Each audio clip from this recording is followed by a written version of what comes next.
Hey guys, welcome back to my YouTube channel and in this video we're gonna talk about the synopsis. तो guys जैसा कि आपको पता ही है, जैसे आप फर्स्ट ईयर क्लियर करते हो MAPC इग्नू का या फिर साइकोलॉजी फील्ड का, आपको सेकेंड ईयर में आपको सिनॉप्सिस का बहुत बड़ा एक इफेक्ट रहता है। और अगर मैं बात करूं तो इसके लिए ये एक प्रॉपर एक डिफाइन कर रखा है आपका अलग कोर्स कोड, राइट। तो इस वीडियो में हम बात करेंगे सिनॉप्सिस को लेकर। तो अगर आप हमारे चैनल पर नए आए हैं तो सब्सक्राइब करें और बेल आइकन को जरूर दबाएं ताकि फ्यूचर में आने वाली वीडियोस आपको सबसे जल्दी और आसानी से मिल सके। This is caffeine shot, let's get started. So guys, synopsis में देखते हैं हमें किन किन चीज़ों की रिक्वायरमेंट होती है और कैसे आप एक सिनॉप्सिस का टाइटल चूज कर सकते हैं। सबसे बड़ा होता है गाइस सिनॉप्सिस में कि आपको टाइटल कैसे चूज करना है। Title, right. कई बार आपने देखा होगा कि आप टाइटल चूज कर लेते हैं और उसके बाद वो जाके इग्नू वाले उसे रिजेक्ट कर देते हैं।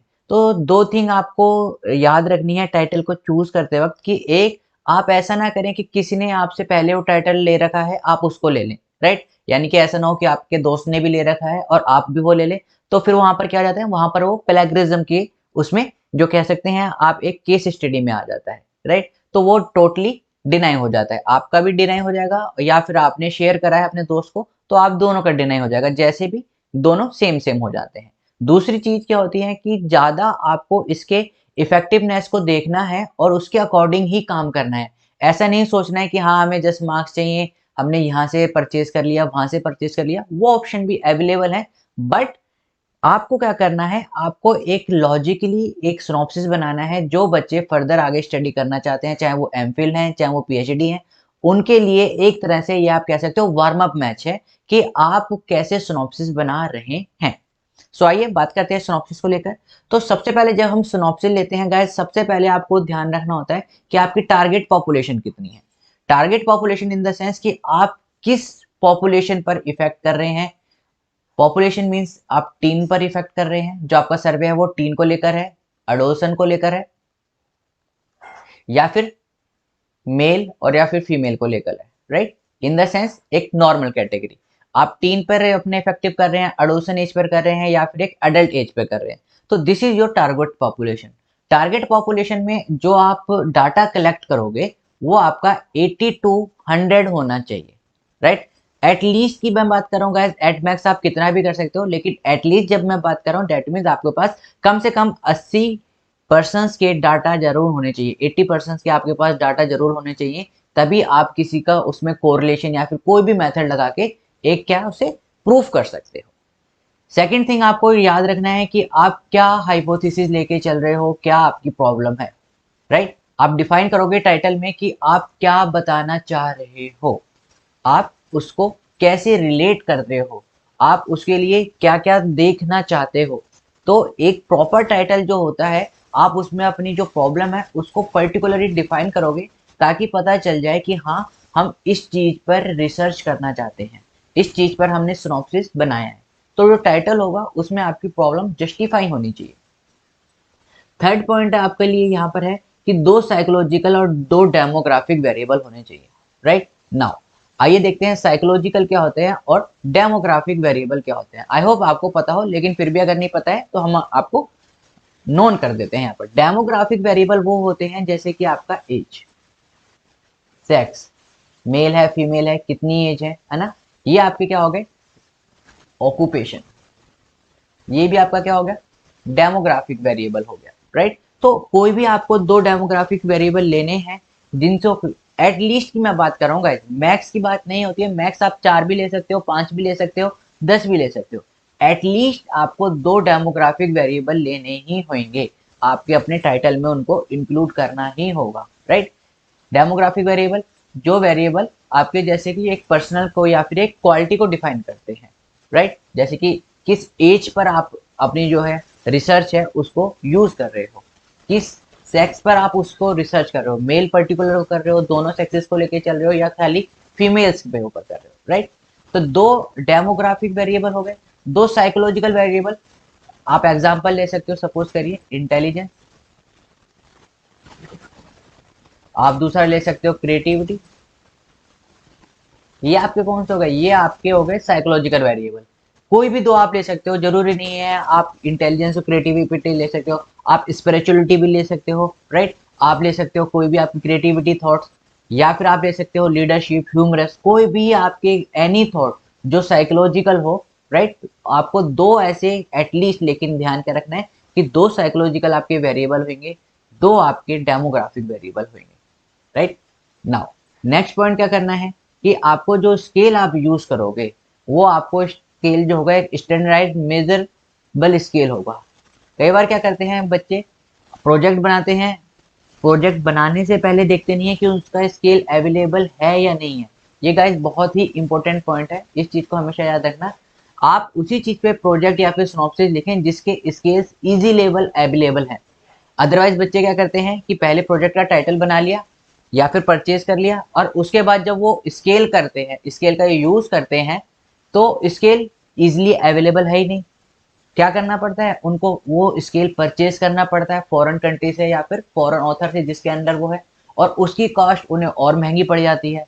तो जो आप एक टाइटल चूज करो उसमें सबसे पहले आप देखो कि जैसे हमने कोई भी टाइटल चूज करा है उसका नेट पर या फिर जो आपके गाइड है या फिर आपके गाइड के और आसपास जो है वो अवेलेबल है या नहीं है। अदरवाइज अगर वो अवेलेबल नहीं है तो फिर आपको परचेज करना पड़ेगा और वो बहुत ही महंगा पड़ जाएगा, राइट। तो इसलिए आपको ध्यान रखना है कि जो आप टाइटल चूज कर रहे हैं उसको मेजरेबल जब आप करोगे तो उसका स्केल आपके पास है या नहीं है, राइट।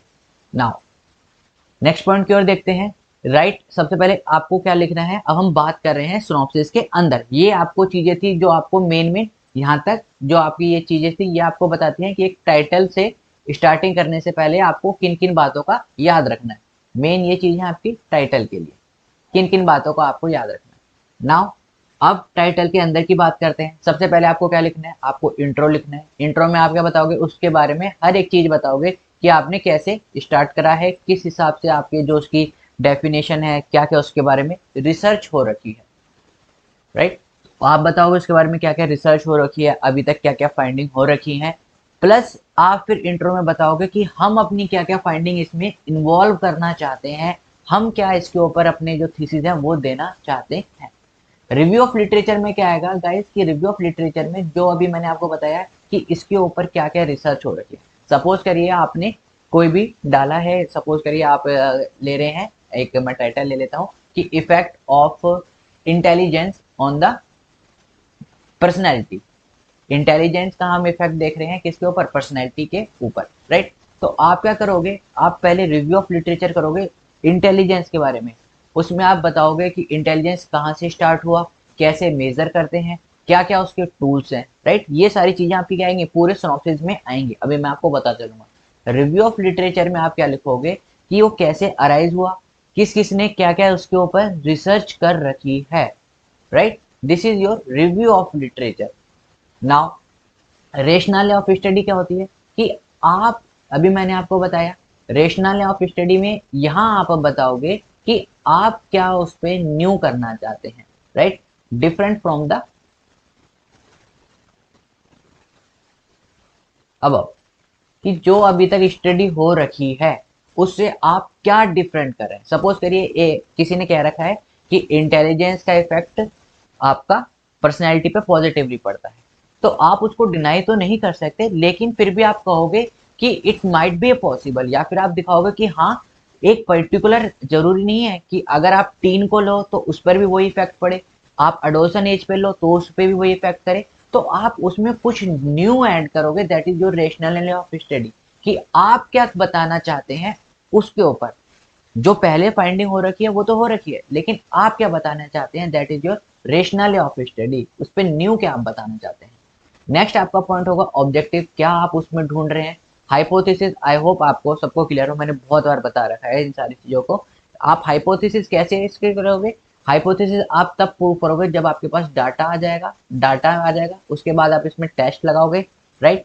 टेस्ट कौन सा लगेगा, क्योंकि हम एनपीसी कर्व है, एक नॉर्मल रिसर्च हम कर रहे हैं, तो यहाँ पर सिर्फ पैरामेट्रिक टेस्ट ही लगेंगे, राइट। तो आप हाइपोथेसिस उन पे क्लियर करोगे कि आपका क्या हाइपोथेसिस है। Now come to the next point, that is your methodology. Guys methodology बहुत ही इफेक्टिव पॉइंट है अगर आप देखोगे। व्हाई, क्योंकि मैथोडोलॉजी एक आपका प्रोजेक्ट है जिसके ऊपर आपका पूरा डिपेंड करता है। आपने डिफाइन तो कर दिया, आपने रिसर्च में रिव्यू ऑफ लिटरेचर कर लिया, ऑब्जेक्टिव आपने बता दिया, लेकिन जो आप डाटा कलेक्शन करोगे, जो आप फाइंडिंग करोगे, वो आपकी मैथोलॉजी पे डिपेंड करती है, कौन से आप मेथड लगा रहे हो। अगर सपोज करिए आपने सही लिखा है, या इवन अगर आपने मान लो कोई रिव्यू ऑफ लिटरेचर में थोड़ा बहुत इधर उधर का कर दिया है तो भी वो चल जाएगा, लेकिन अगर आपने मेथड ही गलत लगा दिया, सपोज करिए आपको लगाना है पियर्सन और आपने लगा दिया T test, that is total different, right. तो उसका आंसर ही पूरा डिफरेंट आ जाएगा।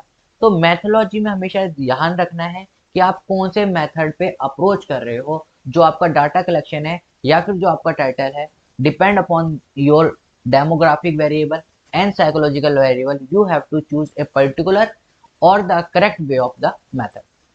नाउ मैथोलॉजी के बारे में बात करते हैं, उसमें आप बताओगे कि आपका रिसर्च डिजाइन, राइट, कि आप क्या से कैसे उसकी फाइंडिंग करोगे, किस हिसाब से आप उसकी फाइंडिंग करोगे, कौन कौन से आपने वेरिएबल्स ले रखे हैं, उन वेरिएबल्स को प्रॉपर डिफाइन करोगे कि ये जो हमने वेरिएबल ले रखे हैं ये इस तरह से डिफाइन होते हैं। जैसे कि अगर मैं कोई भी वेरिएबल ले लो, कि सपोज करिए मैं आपका ले लेता हूँ कोई एट्रीब्यूट वेरिएबल, राइट ना, उस एट्रीब्यूट वेरिएबल को आपको डिफाइन करना पड़ेगा कि वो कैसे कैसे वरी कर रहा है, किस टाइम पर कांस्टेंट है, राइट। तो आपको प्रॉपर डेफिनेशन भी बनानी पड़ेगी वेरिएबल्स को लेकर। Last but not least, methodology में आपका आता है सैंपल।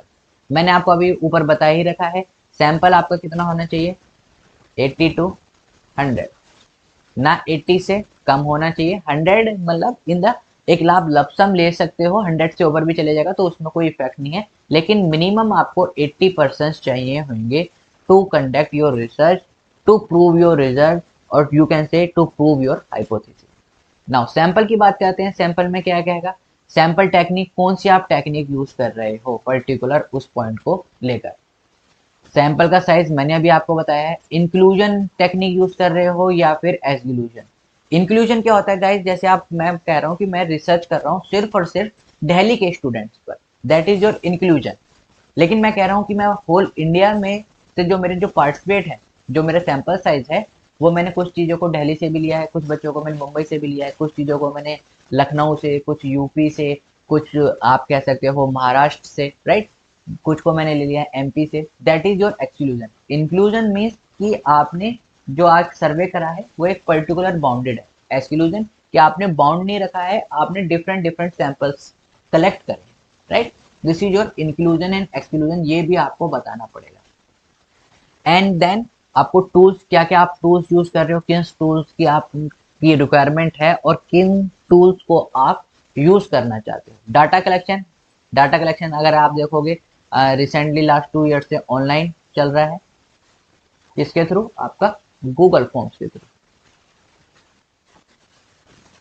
राइट। नाउ डाटा को एनालिसिस करोगे, डाटा को एनालिसिस आई होप आपको पता हो, base upon your data collection, कि आपका डाटा कलेक्शन क्या आया है। सपोज करिए आपने सिर्फ 2 ही डेमोग्राफिक वेरिएबल ले रखे हैं, तो आप क्या लगाओगे उस पर, आप टी टेस्ट लगा सकते हो। लेकिन अगर आपको कोरिलेशन फाइंड आउट करना है उन दोनों वेरिएबल्स के बीच में, तो आप क्या लगाओगे, तो आप पियर्सन लगाओगे। लेकिन अगर आपका ना ही दो है, ना ही आप कोरिलेशन फाइंड आउट करना चाहते हैं, आपके पास दो डेमोग्राफिक वेरिएबल है और एक साइकोलॉजिकल वेरिएबल है, तो आप उस पर क्या लगाओगे, अनोवा लगाओगे, राइट। आई होप आपको इतना समझ में आ रहा होगा। लास्ट आपको क्या करना है, आपको रेफरेंस देना है एपीए फॉर्मेट के अंदर, और अपेंडिक्स या फिर कॉपी ऑफ टूल्स आपको पेस्ट करनी है। तो गाइज ये आपका था सिनॉप्सिस पूरा ओवरऑल। अगर मैं इसमें लेके चलूँ, सपोज करिए एक एग्जांपल ले लीजिए ताकि आपको और समझ में आ जाए। हम देख रहे हैं, सपोज करिए यहाँ पर effect of humour on the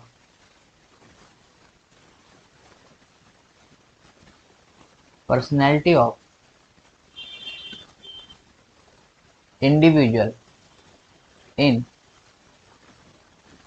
अडोसेंस age, right. ये सपोज करिए मैंने आपका ये टाइटल है, राइट। नाउ टाइटल आपको कुछ भी हो सकता है, सपोज करिए ये, सपोज करिए मैंने टाइटल ले लिया है। अब देखिए सबसे पहले क्या था, सैंपल साइज। सैंपल साइज आपको पता ही है, जो मैं डाटा कलेक्शन करूंगा 80 to 100। नाउ वेरिएबल्स कौन कौन से हैं मेरे पे, अगर आप देखोगे मेरे पे एक है ह्यूमर पर्सनैलिटी, दैट इज मेरे पे दो, ये क्या हो गए आपके साइकोलॉजिकल वेरिएबल हो गए। अडोसन एज, ये आपका क्या हो गया, डेमोग्राफिक वेरिएबल हो गया, राइट। यही हमने पढ़ा था। और देख लीजिए और क्या क्या पढ़ा है। दो साइकोलॉजिकल वेरिएबल होगा, दो डेमोग्राफिक वेरिएबल होगा। प्रॉब्लम क्या है, प्रॉब्लम ये है कि हम क्या देखना चाहते हैं, इफेक्ट देखना चाहते हैं ह्यूमर का पर्सनैलिटी पर। ह्यूमर का इफेक्ट हम देखना चाहते हैं किसके ऊपर, पर्सनैलिटी पर। कौन सी, अडोसन एज पर। तो हमने ये देखी आप, टारगेट पॉपुलेशन भी हमने डिफाइन कर दी। प्रॉब्लम क्या है, हम इफेक्ट देखना चाहते हैं किसका, ह्यूमर का पर्सनैलिटी पर। साइकोलॉजिकल वेरिएबल भी हमने ले लिए, दो साइकोलॉजिकल वेरिएबल मैंने लिए हैं। कौन कौन से वेरिएबल लिए हैं, एक ह्यूमर और एक पर्सनैलिटी, राइट। डेमोग्राफिक वेरिएबल भी हमने ले लिए हैं, कौन सा, अडोसन एज का। नाउ नेक्स्ट चीज चलते हैं, तो टाइटल, तो दिस इज योर टाइटल, तो टाइटल तो हमारा हो गया। नाउ अब इसके लिए क्या करूंगा मैं, मेजरमेंट स्केल को फाइंड आउट करूंगा, कहाँ पर, गूगल पर, राइट। उसके बारे में इंट्रो लिखूंगा, रिव्यू लिखूंगा, रिव्यू ऑफ लिटरेचर में रैशनल ऑफ स्टडी क्या आएगी कि मैं क्या न्यू फाइंडिंग कर रहा हूँ इस टाइटल को लेकर, राइट। नाउ मैथोलॉजी की बात करते हैं, ये सारा आपका एक थ्योरी का पार्ट है जो कि आप गूगल से आपको मिल जाएगा बहुत इजीली। मैथोलॉजी की अगर मैं बात करता हूँ, यहाँ पर देखिए मेरे पे दो डेमोग्राफिक वेरिएबल है, ह्यूमर और पर्सनैलिटी। तो मेरे पे डाटा आएगा ह्यूमर से और पर्सनैलिटी से, दो का मेरे पे डाटा आ रहा है। इफेक्ट देखना चाहता हूँ, मैं क्या लगाऊंगा, मैं लगाऊंगा आपका यहाँ पर T test, right. Now T test मैंने लगाया है, रिसर्च डिजाइन ऑब्वियस है, मैं आपको बताऊंगा क्या है क्या नहीं। वेरिएबल्स मेरे कौन कौन से, आपके ह्यूमर और पर्सनैलिटी, इन दोनों को मैं डिफाइन करूंगा। सैंपल साइज मैंने अभी आपको बताया 80 to 100 होना चाहिए। सैंपल टेक्निक मैंने इसमें यूज करी है टी टेस्ट, राइट। नीचे जो मैंने आपको बताया साइज ऊपर बताता हूँ। इंक्लूजन एक्सक्लूजन ये आपके ऊपर है। सपोज करिए अगर मैं दिल्ली में ही कर रहा हूँ, राइट, सिर्फ दिल्ली दिल्ली को ले रहा हूँ तो मेरी ये क्या हो जाएगा, इंक्लूजन। और लेकिन अगर मैं दिल्ली, मुंबई, चेन्नई, इन सबको भी इंक्लूड कर रहा हूँ तो मेरा क्या हो जाएगा, ये exclusion, right. So this is how a title in the synopsis form. इस टाइटल को गाइज हमेशा इफेक्टिव रखना, अदरवाइज इग्नू या कोई भी और फैकल्टी होती है वो रिजेक्ट कर देती है। और इसी टाइटल के बेस पर आपका प्रोजेक्ट होगा। प्रोजेक्ट क्या होता है बेसिकली, ये जो आपने टाइटल है ये आपका टाइटल होता है, राइट। ये आपका टी फॉर टाइटल, इसी को आप बड़ा रूप कर लीजिए, वो आपका सिनॉप्सिस हो जाएगा, राइट। उसमें आप क्या करोगे कि जो भी आपने रिव्यू ऑफ लिटरेचर लिखा है उसको एक्सटेंड रूप में आपको यहाँ लिखना पड़ेगा, राइट। जो आपका टाइटल है वही आपका क्या होता है, प्रोजेक्ट होता है, उसका ही एक बड़ा रूप होता है। प्रोजेक्ट में यहाँ पर डाटा कलेक्शन होगा, टूल्स कौन कौन से यूज कर रहे हैं वो यूज होगा, कौन सा आपने मेथड यूज करा है, दैट्स इट, है ना। तो एक जो आपका क्या होता है, टाइटल का ही एक बड़ा रूप होता है आपका प्रोजेक्ट। तो टाइटल को गाइस बहुत ही ध्यान से चूज करना। फिर भी अगर आपको कोई डाउट रह जाता है तो आप हमें कमेंट सेक्शन में कमेंट कर सकते हैं, टेलीग्राम पे पूछ सकते हैं, या फिर आप हमारी ईमेल आईडी पर भी पूछ सकते हैं। और गाइस सबसे बड़ी बात, अगर आपने अभी तक चैनल को सब्सक्राइब नहीं करा है और आपको वीडियो पसंद आई है तो लाइक करें, सब्सक्राइब करना ना भूलें, दोस्तों के साथ भी शेयर करें ताकि किसी का भी सिनॉप्सिस गलत ना हो और जो उनका पूरा एक ईयर है या फिर जो आप कह सकते हो 6 मंथ वो बर्बाद ना हो। So guys, we will in the next video. Till then, have a great day. Keep smiling and keep gathering lots of memory. This is Kevin Shaw. Have a great day. Thank you all of you.